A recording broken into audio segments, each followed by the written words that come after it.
de uma pau.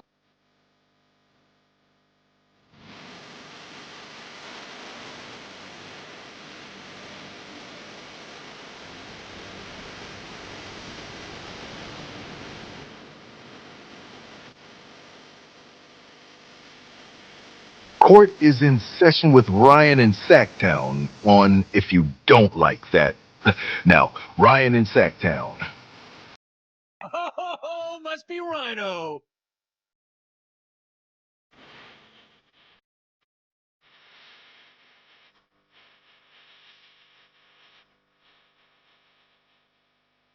Bane, what am I going to do with you, my man? What am I going to do with you these days, man?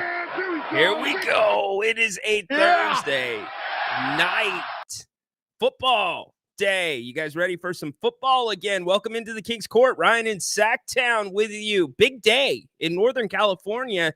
3 innings left in Oakland.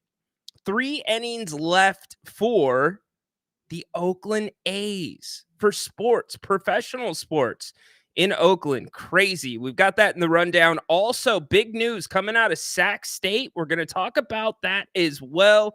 Get you guys, look at, okay, you know, this show, what am I going to do with you guys? I mean, really, Bane, Friday, we made it. Adam, Haunted Horse segment. Yeah. And then we get Adam doubling down.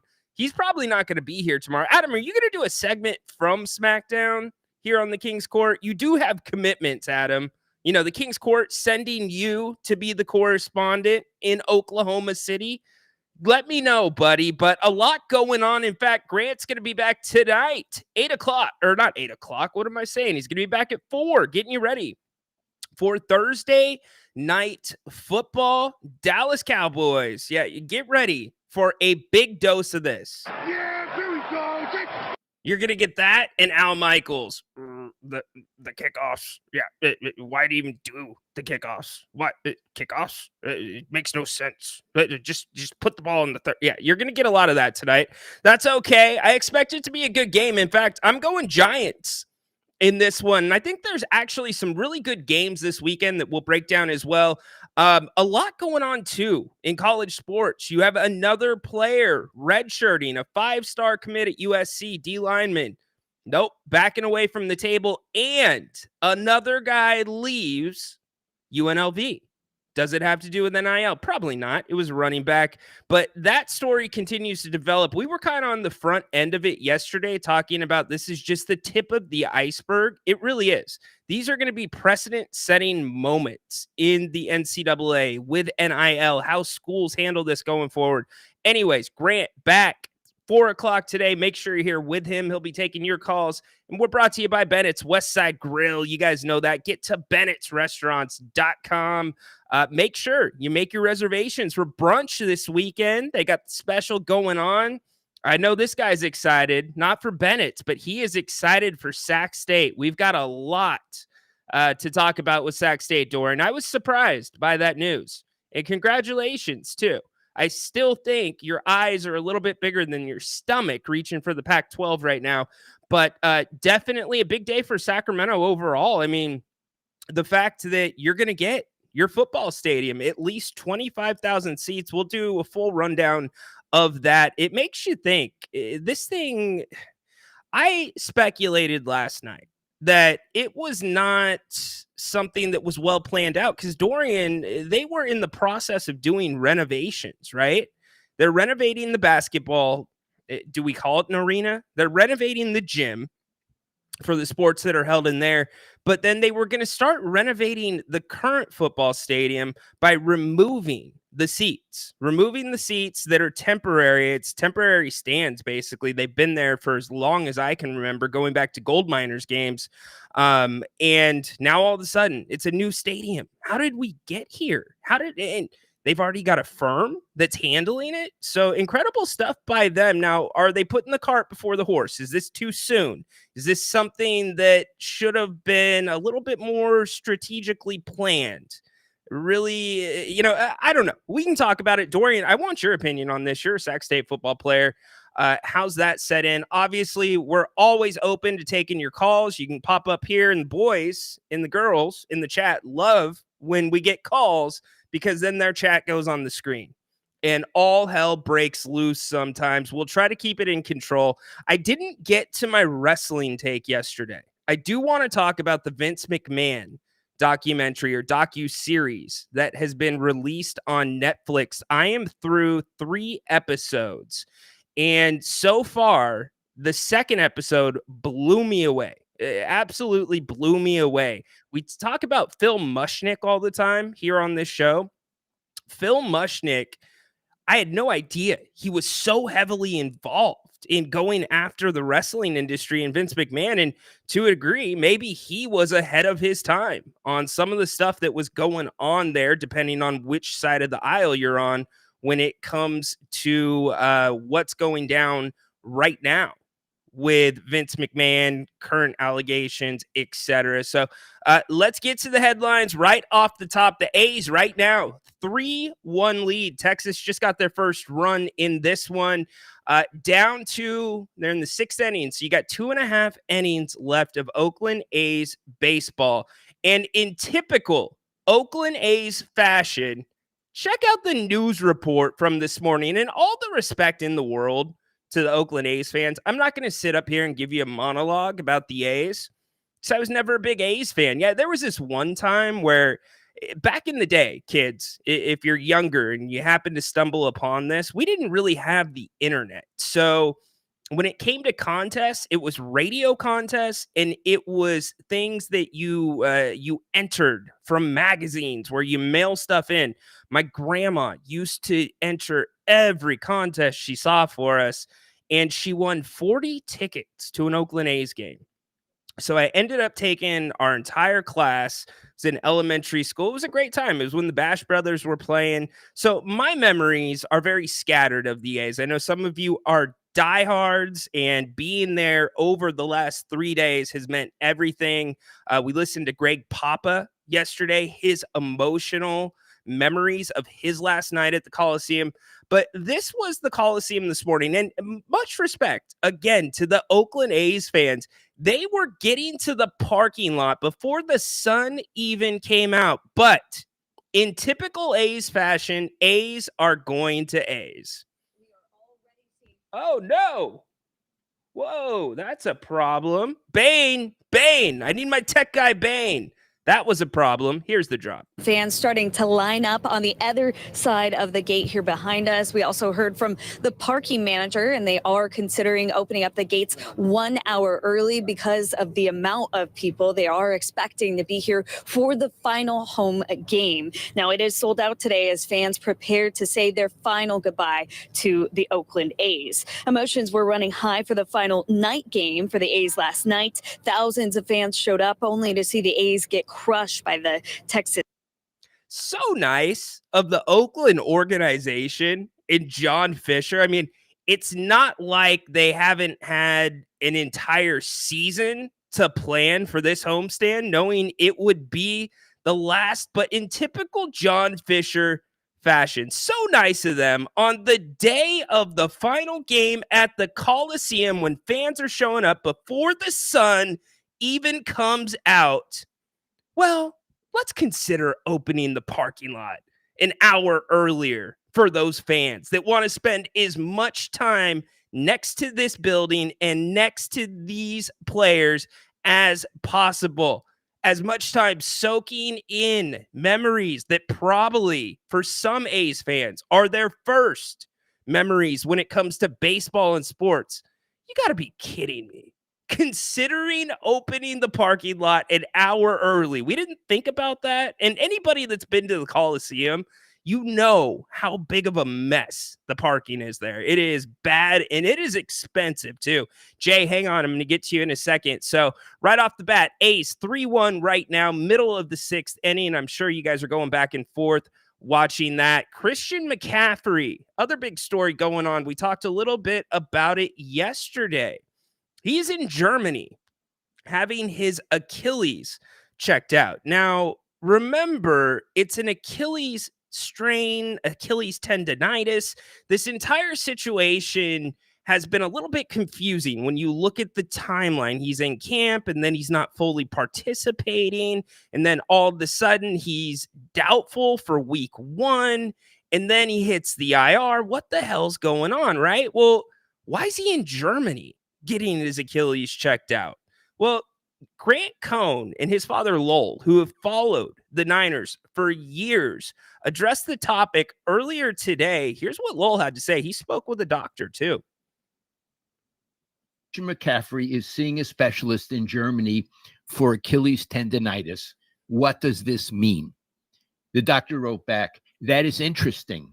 They are known for Achilles tendon rupture surgery and rehab, but I am unaware of their expertise in Achilles tendonitis. Okay, let's linger. Let's linger on that for a minute. What he's saying is they have no special expertise, the Germans, in Achilles tendonitis. And you got to say Christian McCaffrey is near 2 great hospitals, Stanford and UCSF. But they don't have the Germans. They don't have enough Germans. But what I'm saying is they're probably all over Achilles tendonitis. Yes. So it leads me to speculate that this is no run-of-the-mill Achilles tendonitis, that it's... So, Niners fans, Dennis, what's going on with this guy? They make a damn good point. If you're going to be anywhere where you need medical treatment, he's right in the sweet spot between Stanford and the Bay Area, USF, all of that. And the fact that he's in Germany makes you wonder what's really going on with that Achilles. And if you're even going to see Christian McCaffrey this season, for one, I hope we do see him. This is the Niners' year. They have got to get it done this year. We've gone over that at length.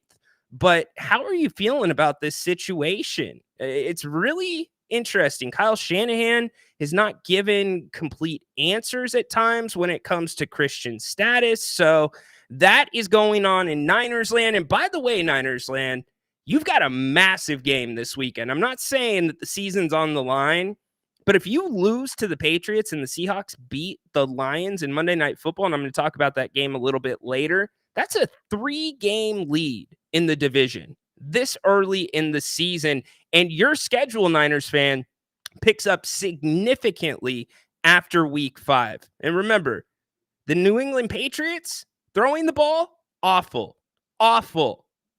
19 yards, 66 yards.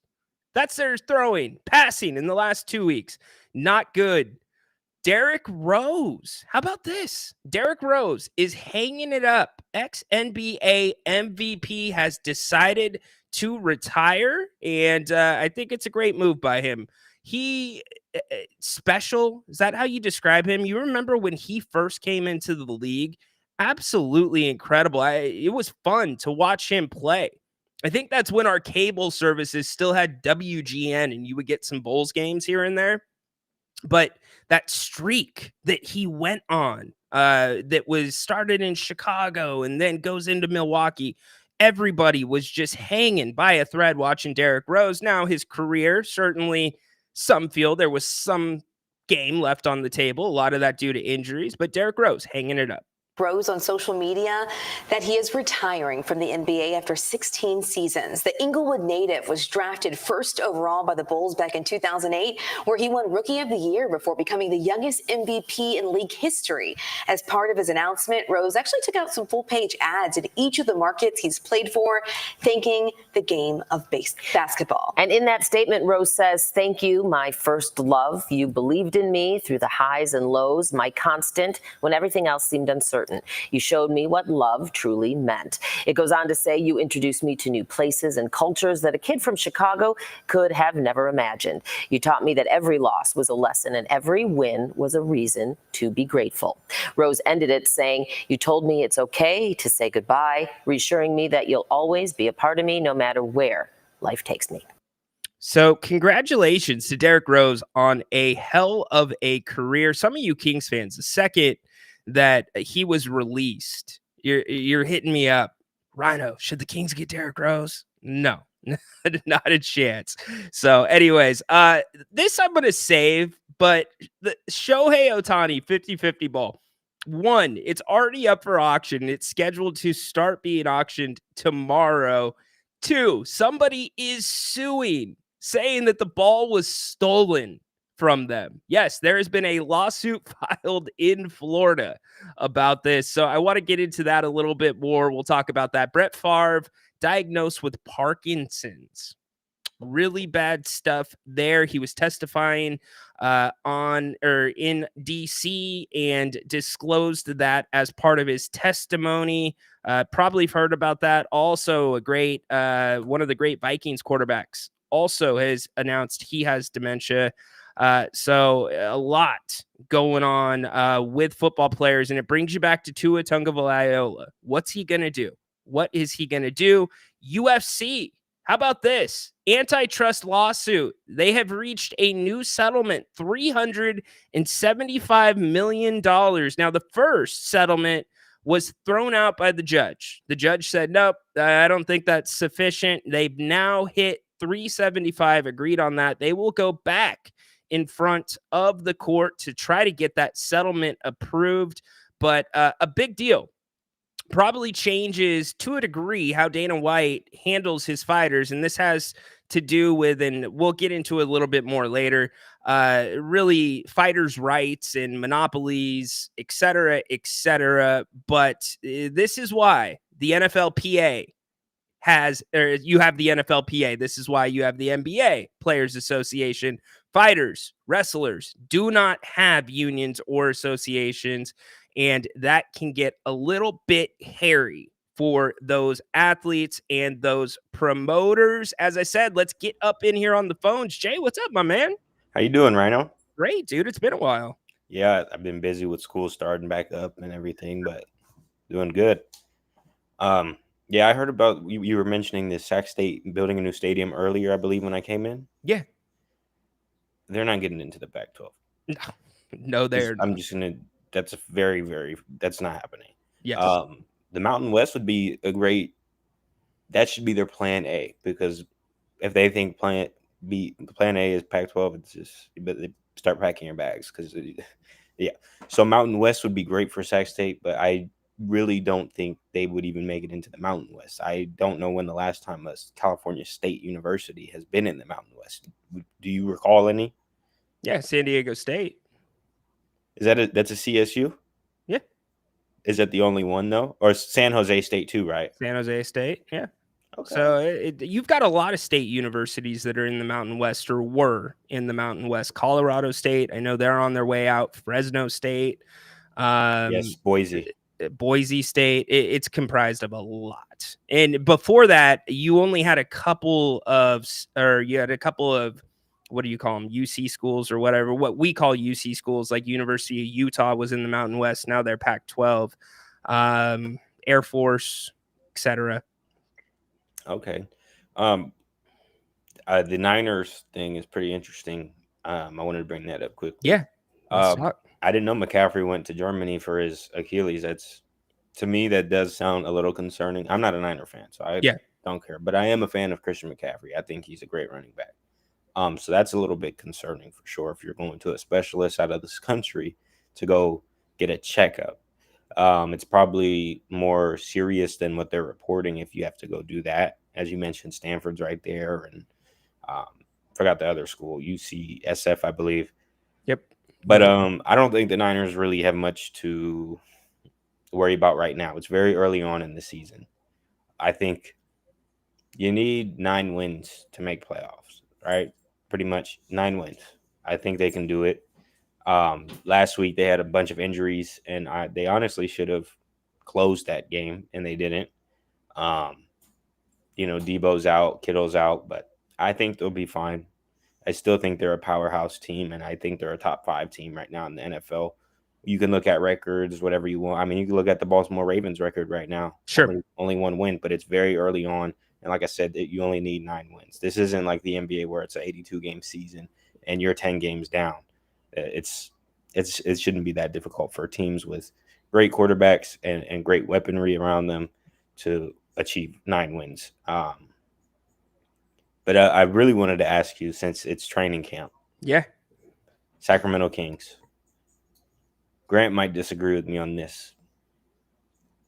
I know the Kings' goal is to make a playoff run. Mike Brown's goal is to win a championship. DeRozan's goal is to compete for a championship. And I'm sure Fox and Sabonis are on that same page. Why can't the Kings compete for a championship this season? And I say that because, according to one of the greatest coaches of all time, Greg Popovich, says you need 3 prime players, right? 3 guys that are all in their prime and a good supporting cast. Arguably, we have 3 guys that are in their prime. I mean, DeRozan's coming off his highest scoring season. Yeah, he's old, but times have changed. So I ask you, why can't we compete for a championship? You can. Arguably, and I'm not saying they're built for a championship, but you look back at 22-23, if the Kings would have got past the Warriors, and that team was really flawed, who knows what happens in the playoffs beyond that.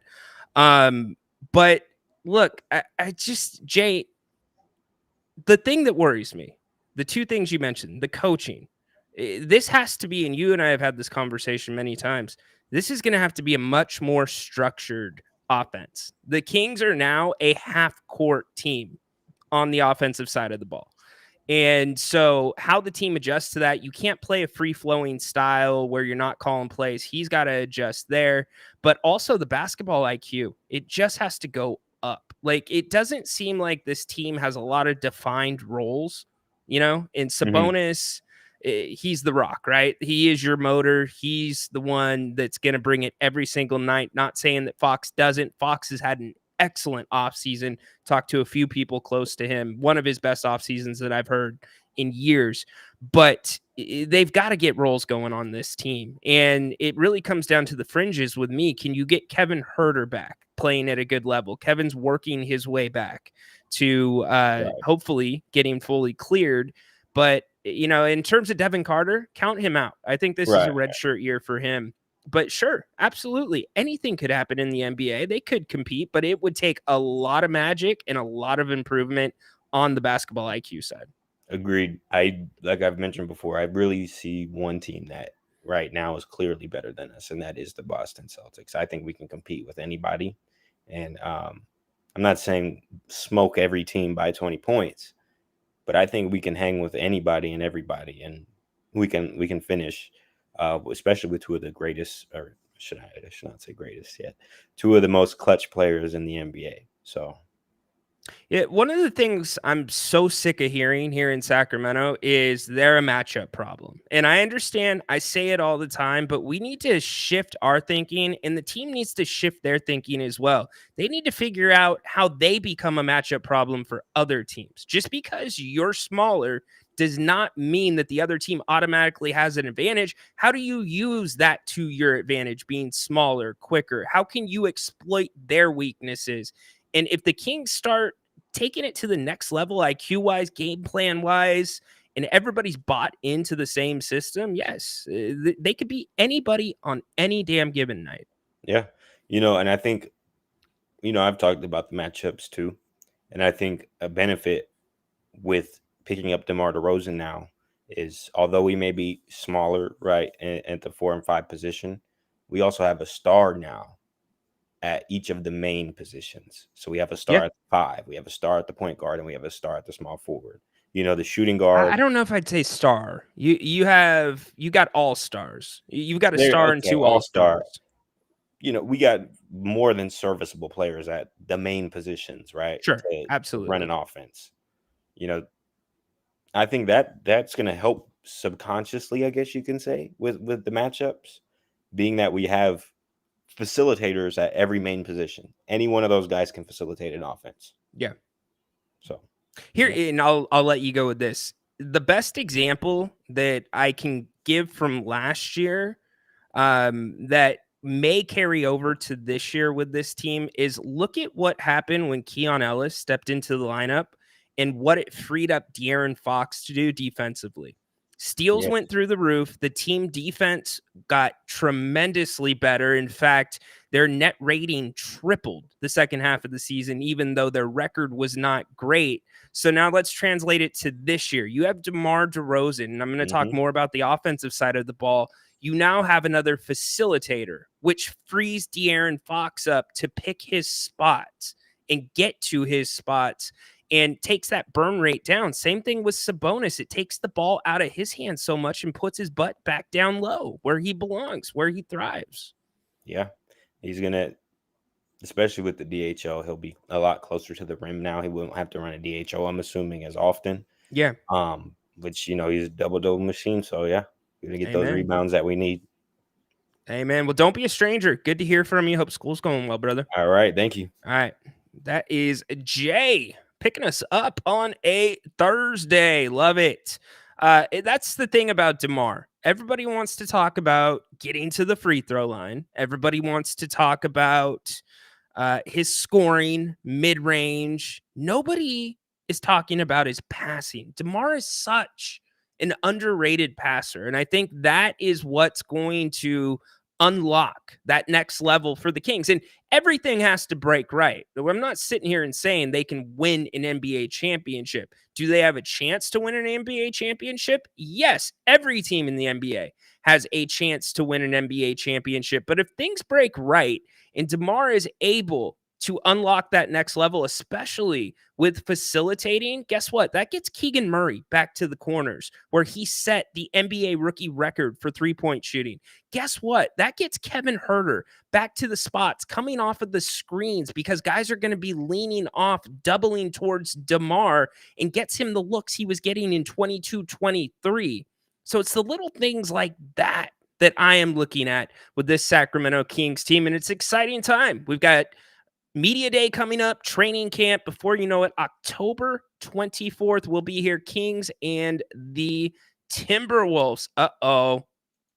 Look, you guys can always take the show over. I'll bring you up anytime. What's up, dude? How you What's doing? up? Good. How are you? Adam, my man.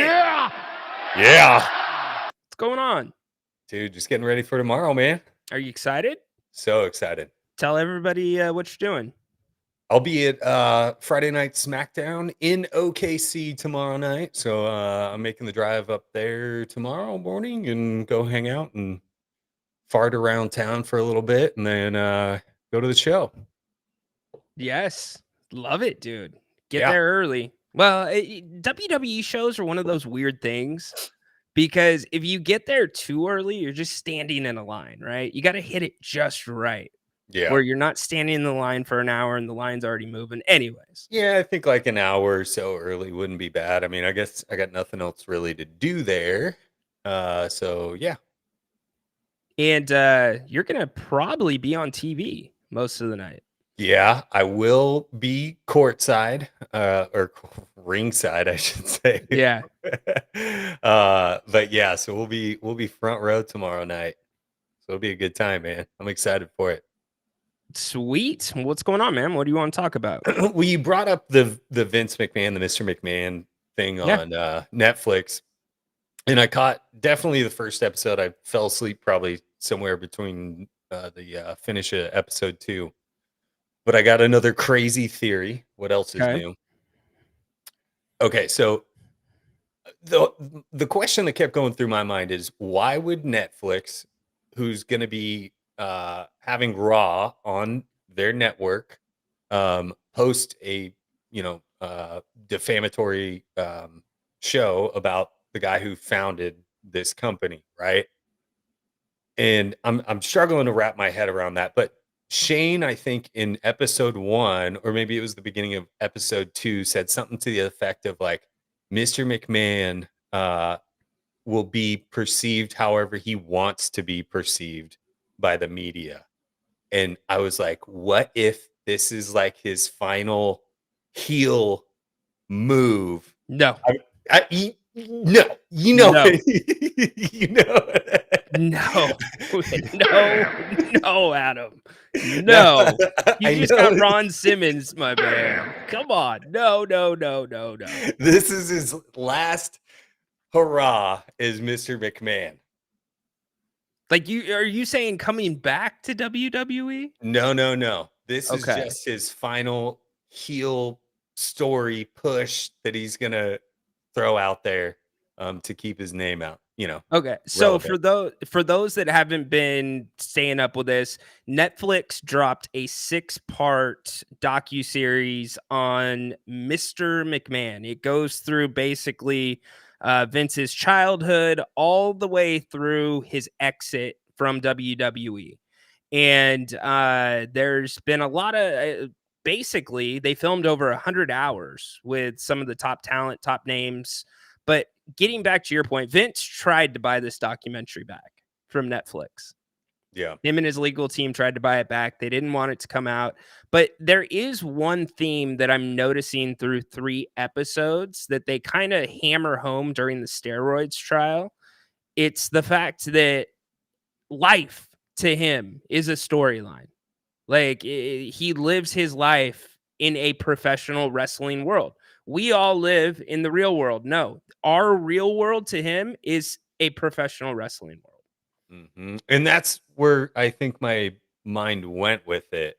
When Shane said that, I was like, oh crap. Like he's obviously like the stuff that happened was real, but if he could make a couple bucks off of it and keep his name and keep WWE's name in people's mouths, maybe this is something that gains more interest, more viewers as they head into the Netflix deal. I don't know.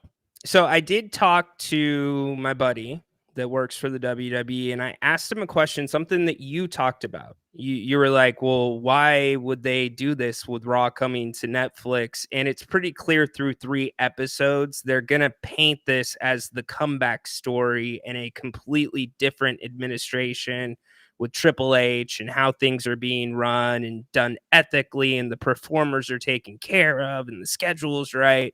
And so it's going to be, by the end, I'm thinking, a feel-good story. And I think that was the logic behind Netflix still moving forward. But Netflix had to swerve midway through this thing Right. because this started happening real time. And I don't know if Vince should be concerned about having one more heel run. I think he should be concerned about whether or not Diddy has a cellmate right now. Because their allegations, in Diddy's case, charges are very similar. If you've been keeping up with the news, and the federal government is investigating Vince right now. Yeah. So, well, you never know. I'm not going to put it past old Vinnie Mac. Hey, I'll give you an LA night. You did. I thought you were going with he's going back to WWE, and I'm like, no chance in hell is he going back to WWE.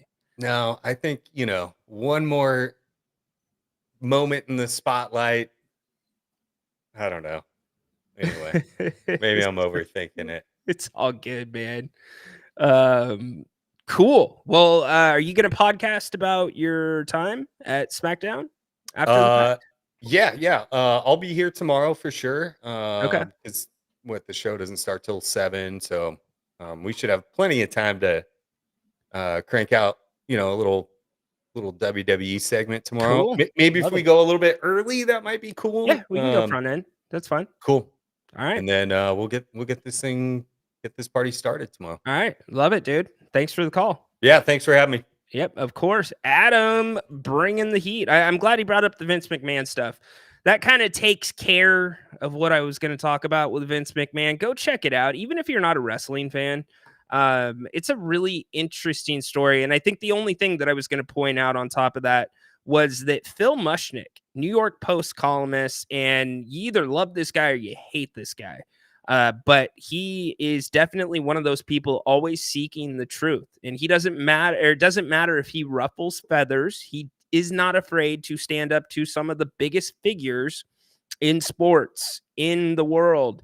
And he definitely did that with Vince. There is a big overlapping theme about Phil Mushnick uncovering or reporting on some sexual scandals that were happening early on in the WWE that were underreported Dorian, I'm going to get you in 2 seconds. I want to set you up, though. Let's get to the Sac State news really quick, and then we'll bring Dorian on because he was a football player at Sac State. Hey, don't forget, we are brought to you by Bennett's West Side Grill in Rockland. Make sure you go to bennettsrestaurants.com.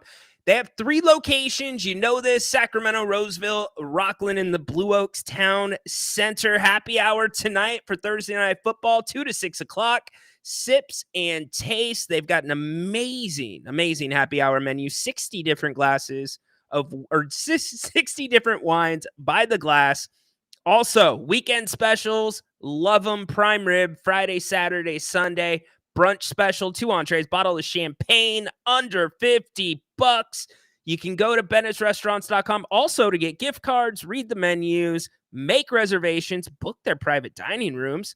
In fact, don't forget, we are going to set up when Grant's back in town. We've already been talking about it both privately and on the show, a watch party for all of us with If You Don't Like That to get together for a Kings road game. Grant and I will broadcast from Bennett's that night, and we will hang out and watch the game. So do us a favor. We're not blowing smoke up your rear. Bennett is that damn good. Just ask Dennis, as anybody in the chat that has been there. Huge thanks to Brian and the team at Bennett's for sponsoring the Kings Court today.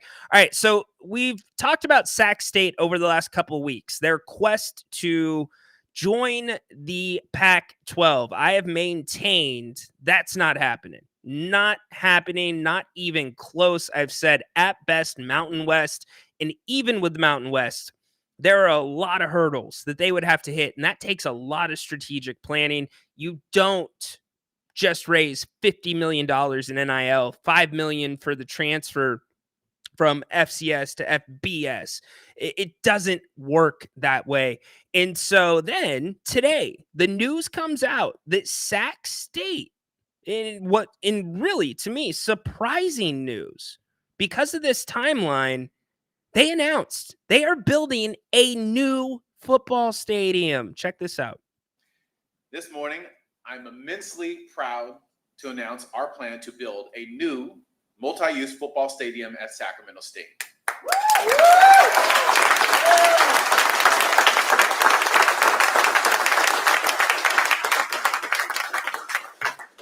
The new state-of-the-art stadium will support multiple sports, including football, as well as men's and women's soccer. We are also excited to announce that the stadium will also support our nationally renowned men's and women's rugby teams. In addition to football, soccer, and rugby, the stadium will support other intramural, recreation, and club sports. The stadium will also serve as a site for major campus events, such as our fall and spring commencements and our convocation ceremonies.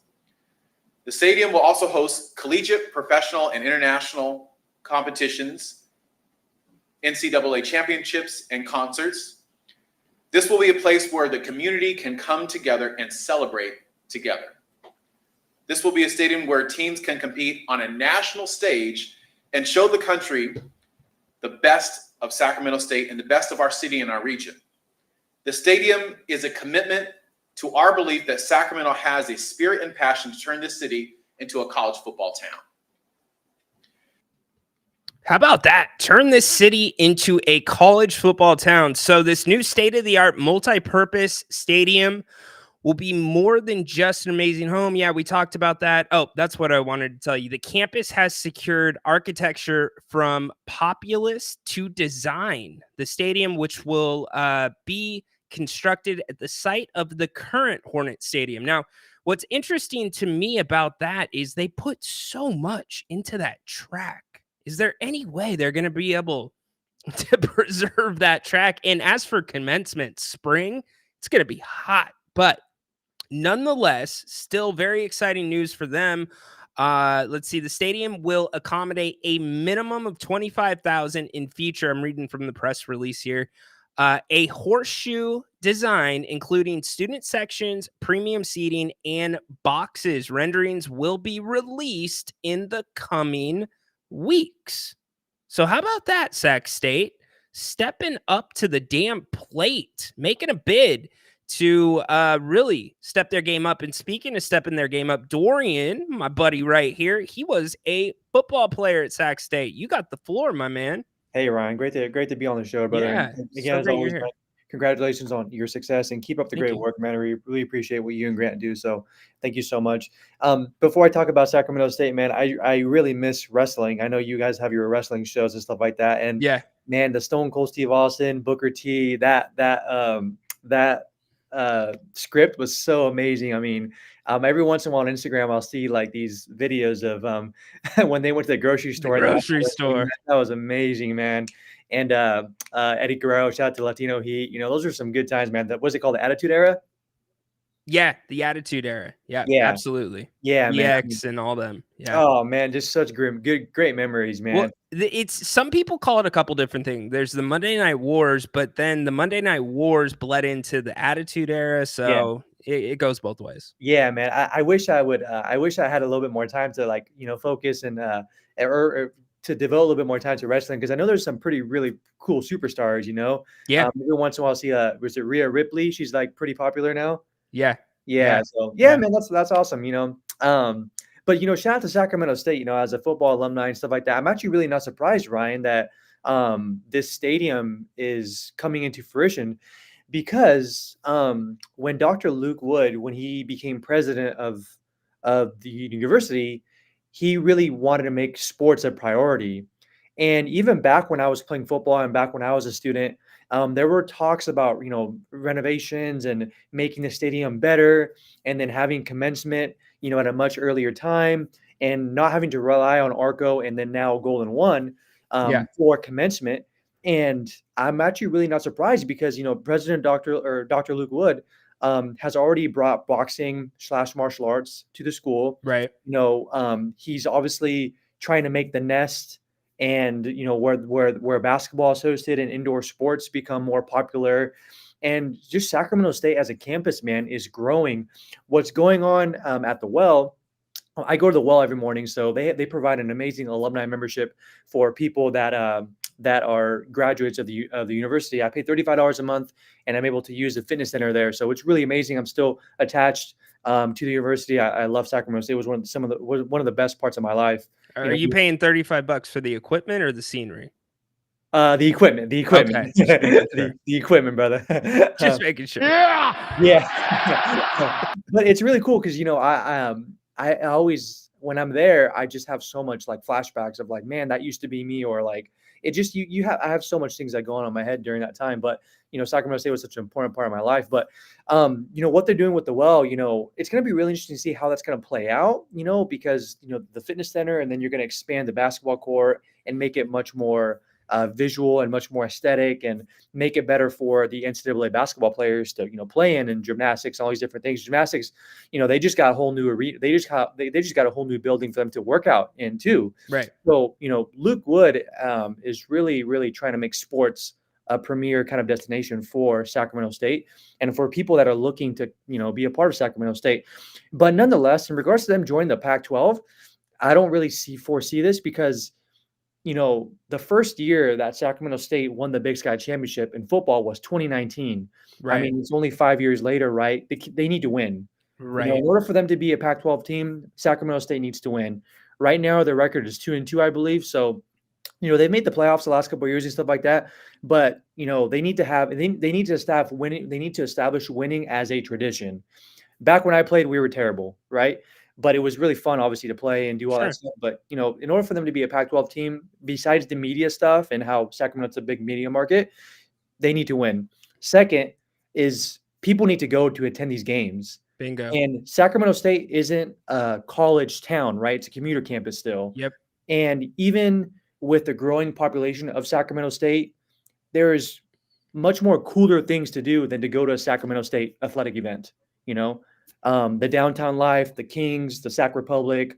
I mean, there's just so much. It's not distractions, right? But there's so much more different things to do than to go to a Sacramento State athletic event. So you just hit on something really quick. You hit on something that was in the back of my mind. And there's all this talk about a stadium for the Republic, right?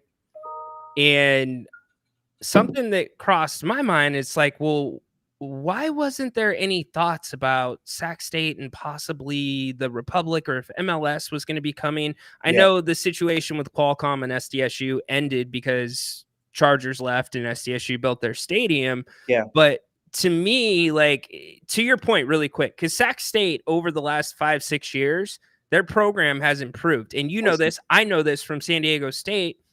You can't speed that process up of No. improving your program. It has to be a natural progression, kind of like the Kings are trying to go through right now. And it seemed like they were perfectly on that natural progression. And then all of a sudden, spots open up in the Pac 12 and they want to do this. And Yes.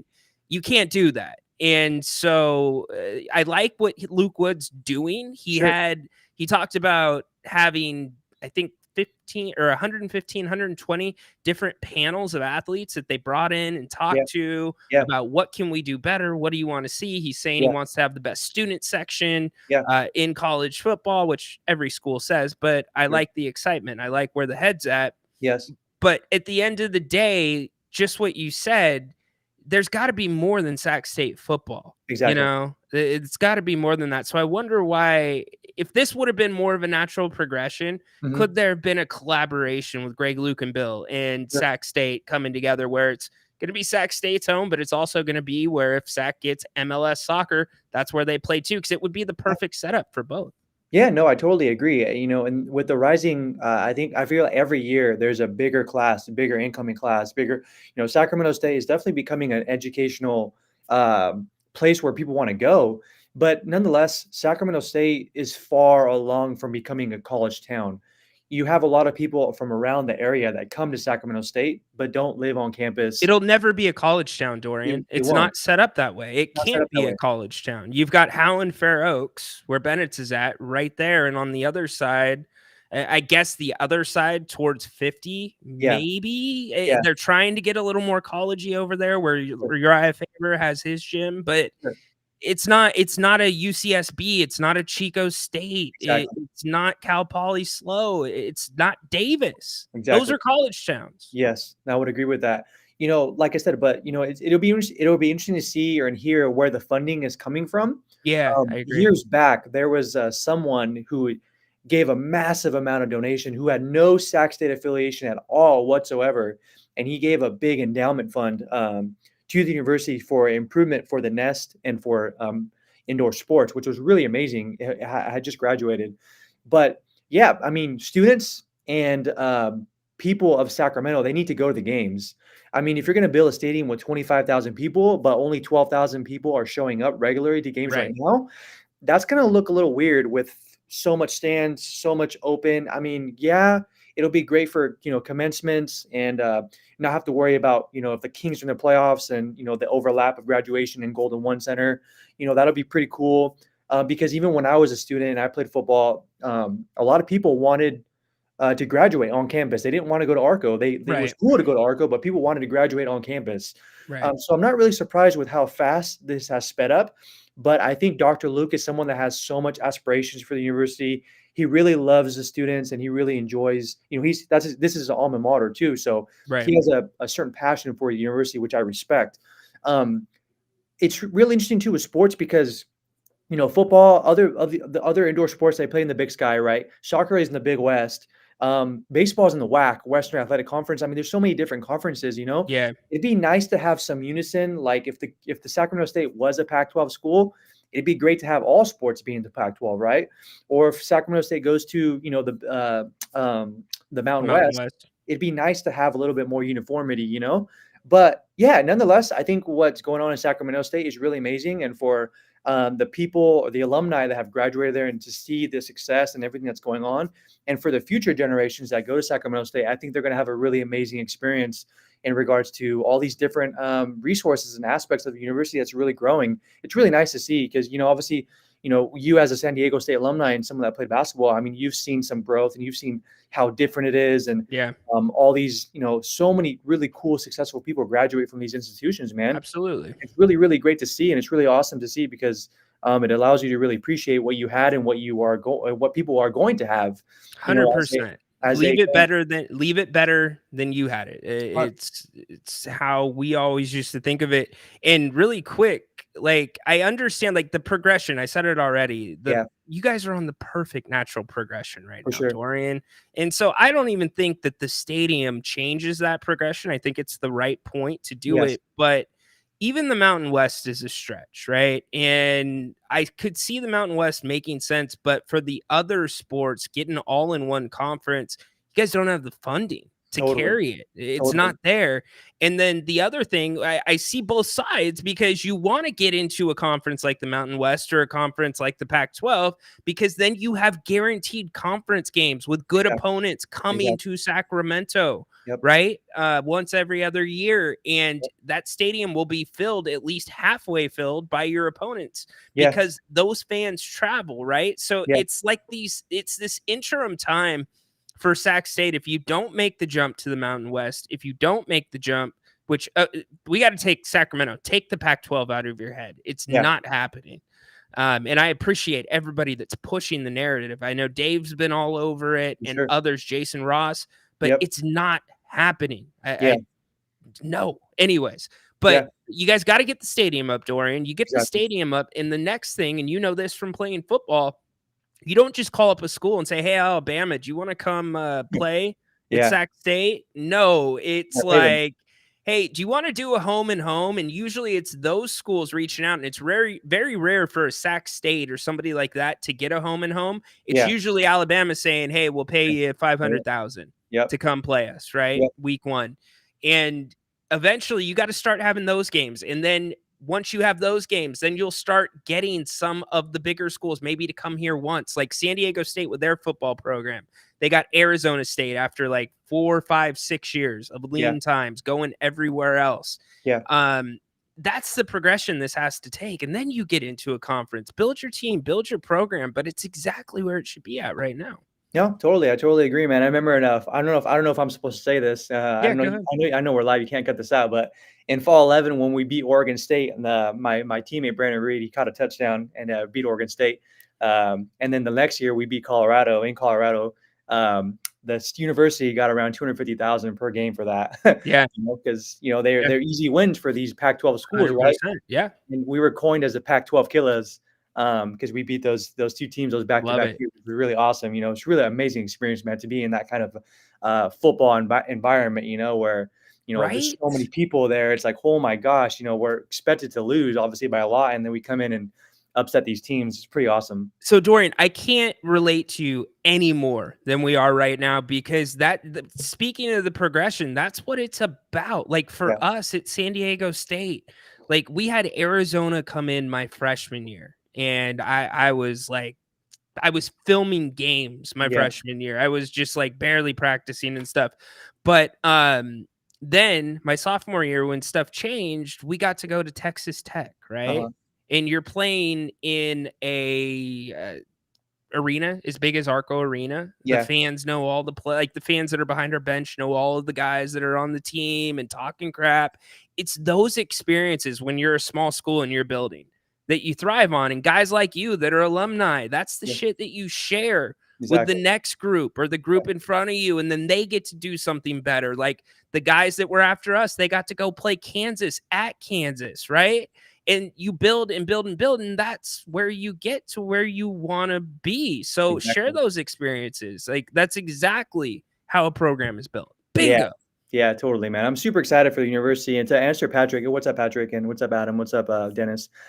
Patrick mentioned or asked about the basketball team. The basketball team has kind of been up and down a little bit. They just recently had a new coach. Coach, I forgot his name, but he went back to LSU. And I think the women's finally made the tournament. I believe it was last year or 2 years ago. They finally made the tournament, which was really awesome. That was a really big step for the women's program. But nonetheless, I think it's a really amazing what's happening at Sacramento State is awesome, but people need to go to the games. They need to be able to show that there's going to be consistency in selling out or going to the games. And then also, I think it's going to be interesting to see the layout of the school and how it's going to look like, just because Sac State's kind of like in a little corner kind of. And then you have Folsom Boulevard with, Uriah's gym and stuff like that. But yeah, man, it's a really, really cool times we're experiencing right now. I really, I think Dr. Luke Wood has just amazing intentions, and I think his aspirations are just next level compared to the other couple presidents that we've had, even though they've done a really amazing job, in my opinion. But yeah, it's just really awesome to see, be an alumni. And Isn't it exciting? it really It's is. so exciting to see it build. Yeah, It's so cool. I'm so thrilled for you. yeah, Especially that you're here in Sacramento and you're around it still, exactly. And I'm because there you'll basically. always have that. Yeah, totally. And I'm there basically every morning going to the well. I mean, I don't go deep into campus, but I'm still attached to the campus and Yeah. still a love of mine. It was such an important part of my life.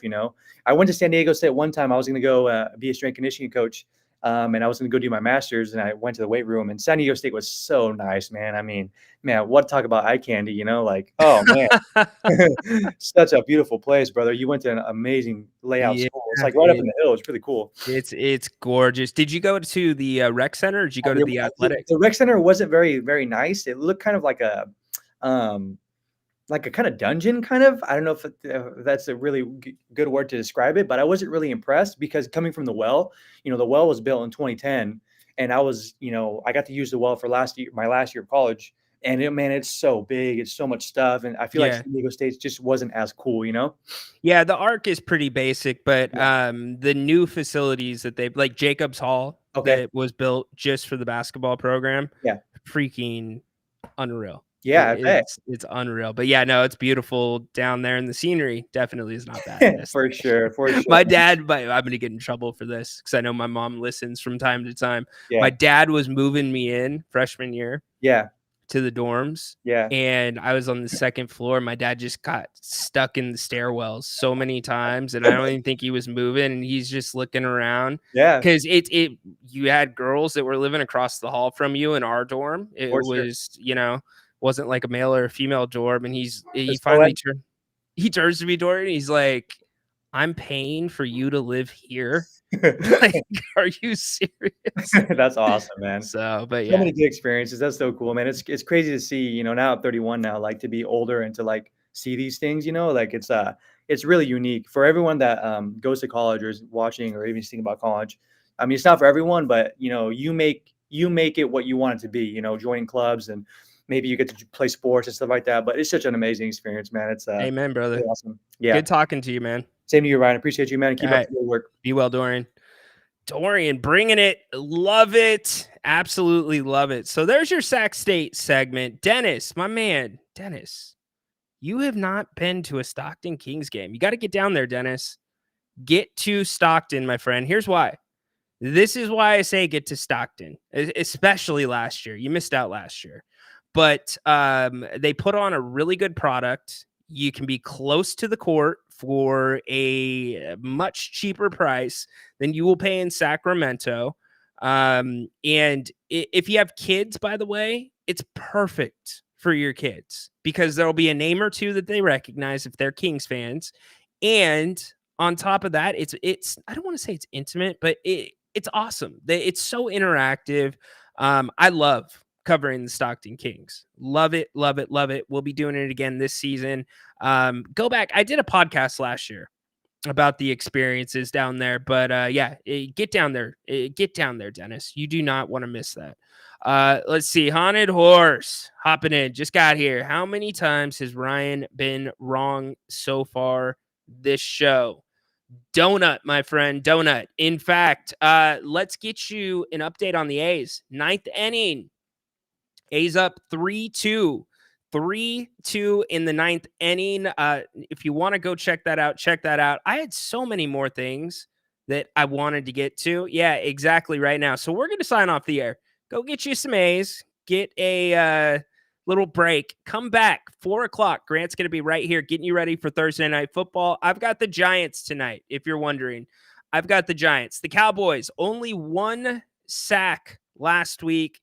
Or wait, let me make sure I said this right. I got my game notes.